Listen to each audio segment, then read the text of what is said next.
What if I told you that the world's most famous burger joint actually doesn't give a damn about the beef, the buns, or even that secret sauce?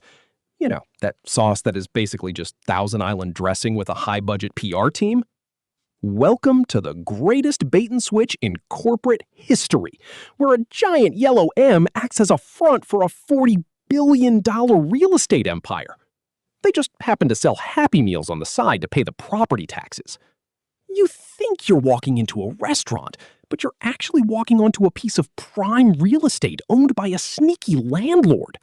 A landlord who has figured out how to make their tenants pay them for the privilege of flipping patties. Spoiler alert, the clown isn't just a mascot, he's the world's most successful property manager. If you look at McDonald's annual report, and yes, I read those boring things so you don't have to, you'll see something shocking. Nearly 40% of their total revenue and an even more staggering portion of their profits come from rent. Not Big Macs, not those fries that are arguably the only reason any of us still go there. Just pure, sweet rent. To understand how we got here, we have to go back to the 1950s, when Ray Kroc was struggling to keep the lights on. He was expanding fast, sure, but his profit margins were thinner than a single slice of a McDonald's pickle. He was the king of the franchise, but he was basically broke and desperate. Enter Harry Sonneborn, the financial genius who looked at Ray's business and basically said, "Ray, you're doing this all wrong. You're not in the burger business, you're in the real estate business." Sonnenborn's plan was beautiful in its simplicity and absolute deviousness. Instead of just charging a fee to use the name, McDonald's would buy the land and build the store themselves. Then they'd lease it back to the franchisee at a massive, eye-watering markup. It was a stroke of genius because it solved the two biggest problems of fast food: quality control and cash flow. By being the landlord, McDonald's gained ultimate leverage over everyone. If a franchisee tried to cut corners or change the menu, they weren't just violating a contract, they were violating a lease.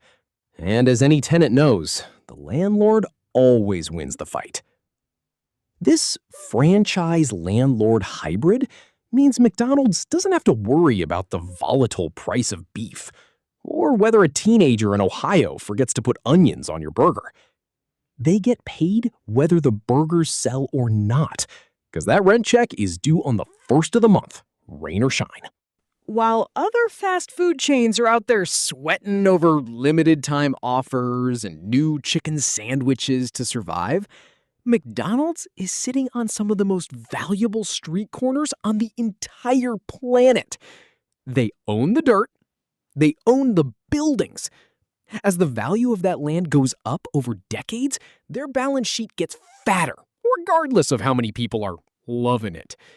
They have effectively turned a volatile service industry into a stable, appreciating asset class. It's like playing Monopoly, but instead of houses and hotels, you're placing golden arches on every intersection in the world. So the next time you see those double arches, don't think of it as a kitchen. Think of it as a massive global real estate portfolio that just uses the smell of frying potatoes to attract investors. It makes you wonder, what other everyday companies are secretly running a completely different business under your nose? And more importantly, if McDonald's ever decided to stop selling food, would they even notice? Or would they just keep collecting checks from the most expensive burger-shaped offices in history?